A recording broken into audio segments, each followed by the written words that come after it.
हाँ जी जी उपर सीटियां का हवकानी जी उत्ते इन्होंने अगे बरामदा अपने एक मंजी का डौन बहन जोगा बरामदा बनाया हुआ बहुत ही ज़्यादा जबरदस्त है। बिस्मिल्लाहिर्रहमानिर्रहीम अस्सलाम वालेकुम जी वेलकम कर दिया जी तुहाडा सारियां दा अपने चैनल दे विच देसी रंग मैं विच दे संग उम्मीद करदी हां कि मेरे भैन भाई सब ठीक ठाक होणगे अल्लाह दे करम ते फजल ना जी अलहमदुलिल्लाह मैं भी ठीक हाँ जी। इस टाइम मेरे नाल मौजूद हैगी बुशरा पेंडू कुड़ी व्लॉग्स इन्हां दा यूट्यूब चैनल है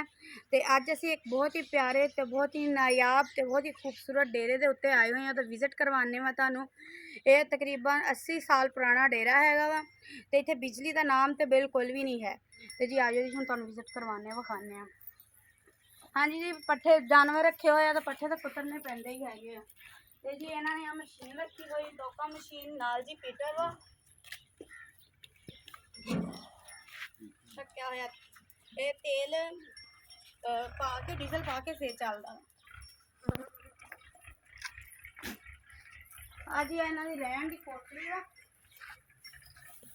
इन्हों का सारा समान पिया वा पेटियां पईयां वा मंजे पे जो आल टू आल अज जानवर है माशाल्लाह बकरियां जी पट्ठियां की बहुत ज़्यादा किल्लत हैगी पट्ठे घट लभदे है तो इसलिए शरीर इस्तेमाल किया जान दिया बड़े जानवर जी बिच खल खुल पा के ते खल ते रोटियां थोड़ियां वा तूड़ी ज़्यादा जी मिक्स करके वंडा बनाया के पाया गया क्योंकि पट्ठे क्योंकि तुहानूं भी पता बजाइयां का दिन है तो बहुत ज़्यादा पट्ठे नहीं लभन दे बहुत ज़्यादा किल्लत हैगी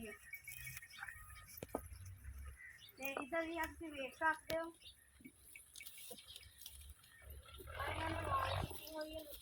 डंडियां दी वाड़ की हुई है बनाई हुई वा इदा ही करके सोटियां सीधियां कर करके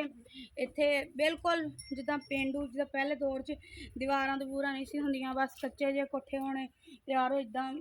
सोटियां नाल ही आड़ा आड़ा उड़ा कीतियां हुंदियां सी ते जी हुण अगे चलदे हैगे। हाँ जी जी इस टाइम जो डेरा देख सकते हो बड़ा ही सुकून एक अजाड़ जे बनया होया वा आ हालो वा जी गंदम बीजी दी है तो टक्कियां दे नाल पिछे फेरी दी है बहुत ही जमाने कदीम का आजार तुहानूं विखाण लई है। उस तो बाद ये हल वा अज या कणक जी हुण अज के दौर च ड्रिल की जाती है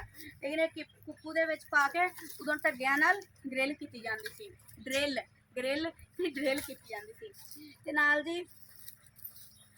मझां नूं नवाउण वास्ते पानी पिलाउण वास्ते टोका बनया होया है बहुत ही ज़्यादा जबरदस्त इत्थे पानी पिलाउंदे आ नवाउंदे भी आ बहुत ही ज़्यादा वधिया लगदा। इधर वेखो आ भी कच्चा ही कोठा बनया होया उत्ते सीढ़ी चढ़ाई हुई है आले दुआले कंडियां दी वाड़ की हुई है सेफ्टी वास्ते कोई नुकसान ना पहुँचावे जिहड़ा उत्थों टप्पूगा जिन्हें कंडियां टप के अपनी जान गवाउणी आ इत्थे आ जावे ते चलो जी आ जाओ अगे। हाँ जी जी इधर तुम वेख सकते हैं जानवर बने हुए हैं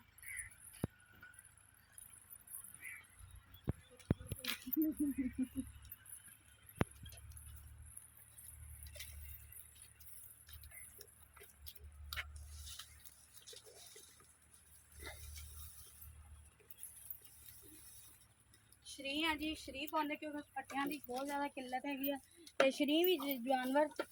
शौक ना खा लेंगे तो हाँ जी जी माशाल्लाह तुम वेख सकते हो बहुत ही मज़े की शह हर किसी को पसंद आ ये जी लसूड़ा वा लसूड़ा जी आप अचार पाया जाता वा तो बहुत ज़्यादा मज़े का वा आ वाला दूसरा वाला तोड़ा वो वाला पक्का वा तो ये बहुत ज़्यादा मज़े के होंगे। हाँ जी बहुत ज़्यादा मज़े के होंगे मिठे मिठे जोड़े कच्चे होंगे वह अचार बनता है वा तो बहुत ज़्यादा ही टेस्टी होंदा वा ते जी हुण खाने चल जी होर तोड़ लो टप टप मार के चला तू खा ला ते जी एदा अचार भी बनता है बड़ा टेस्टी पराठा हो चाह हो अचार हो बड़ा ही जबरदस्त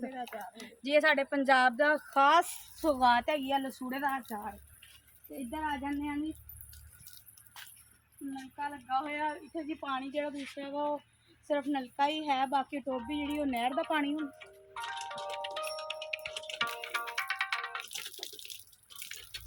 पानी पी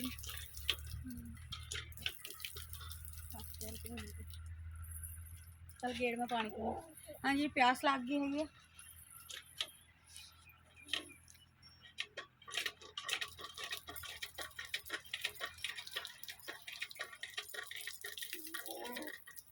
बहुत ही मजे का पानी है।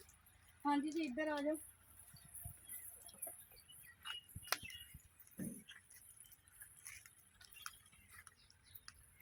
देख सकते हो तुम जी माणो साडी प्यारी माणो बैठी हैगी आ ते इधर जी जानवर बने हुए हैगे आ वो बकरियां उधर ही बनिया आ जी कमरा वा आई जी मारती हैगी बहुत ज्यादा पीछे पीछे पीछे पीछे पीछे पीछे पेंगल ना कराना। हाँ जी ये रूम आ इधर आओ ना इधर। हाँ जी ये देखो बालियां दा ते कानियां दा जिन्होंने कानियां दा भी नहीं कानियां दा रूम बनाया हुआ वा। ये ठंडा रहिंदा वा बहुत ज़्यादा ही ज़बरदस्त हुंदा वा। बस कर हाँ जी आओ ऊपर सीटियां दा कानी जी उत्ते इन्होंने अगे बरामदा अपने एक मंजी का डौन बहन जोगा बरामदा बनाया हुआ बहुत ही ज़्यादा ज़बरदस्त है। हाँ जी तुम वेख सकते कि पिछले देखो टिब्बा ही टिब्बा वा है ते आज आ भी वाड़ इन्होंने कंडियां दी किन्नुआं दी बेरी दी कीती हुई बेरी भी माशाल्लाह बेर भी आ चले आ। पिछली भी तुहानू वीडियो बड़ी तुहानू पसंद आई सी ते भी तुहानू पसंद आएगी बेर खावांगे ते जी आ वाड़ जी हिफाजत वास्ते की गई देखो तोड़ी की हुई है कंधा कुंधा नहीं बनिया सिर्फ वाड़ कंध चो तो फिर भी कोई ना कोई टप जूगा लेकिन वाड़ तो जो टपूगा उन्हें चस आ जानी चस इन्नी आनी कि चार दिन मुड़ के किसी पासे घूमेगा ता नहीं लेना। आ देखो जी आ मिट्टी लाई गई इन्नी जबरदस्त करके ना एवं फुल पा पा के डिजाइन बना बना के ना हत्था नाल लाई गई है गड़माले नाल। लगता कि पुराना गेट सी इधर जी आ देखो इन्होंने टोकड़े रखे हुए आ टोकड़िया थले जानवर ढकते है वा कोई खाण पीण वाली शै हो भी ढक देंगे है ते टोकरे बहुत ज़्यादा अहम किरदार अदा करते डेरिया ते पिंडा दे विच। हाँ जी जी गोबर पिया हुआ गोबर भी नुकसानदेह नहीं है बहुत ज़्यादा फायदे का है। जमीन के पाया जाता तो खाद स्प्रे की बिल्कुल भी लौड़ नहीं पैंदी हैगी बिल्कुल भी जरूरत नहीं पैंदी फसल बहुत सोहनी हो जाती है। पुराने जमाने का इन्हों का है खाद स्प्रे बिल्कुल नहीं इस्तेमाल करते गोबर इस्तेमाल करते वा देख सकते खा पी के आराम तसली बैठे हुए जी पत्ते इन्होंने छांग के लैके आए हैं कि पत्ते जोड़े है फसल नवी बीज होने डई है इसलिए नहीं है तो जी आ तूड़ी है। हाँ जी ये तूड़ी जी पट्टिया मिक्स की जाती है मिक्स करके पट्टिया वंडे के जानवरों पाई जाती है। अज का डेरा अज का व्लॉग तुहानू किदां दा लग्या जी प्योर मिड हाउस जो मिड डेरा तुहानू किदां लग्या जी मेरिया बहुत वीडियोज़ जड़ियाँ है तुसीं लाइक करा करो शेयर करा करो कमेंट करा करो किदां दी तुहानू लगदी किदां दी तुहानू वीडियो चाहिए जी वो भी तुसीं मैनूं दस्सिया करो ते इहदे विच जी तुहानू टिकटॉक मेरा उस तो बाद फेसबुक का इंस्टाग्राम का तुहानू लिंक लभ जाएगा डिस्क्रिप्शन के तुसीं जाके फॉलो करना वा लाइक करना कमेंट करना बिल्कुल भी नहीं भुलना तो इंशाअल्लाह वधिया तो वधिया वीडियो लैके आते रहांगे इस वजह नाल जी रब राखा।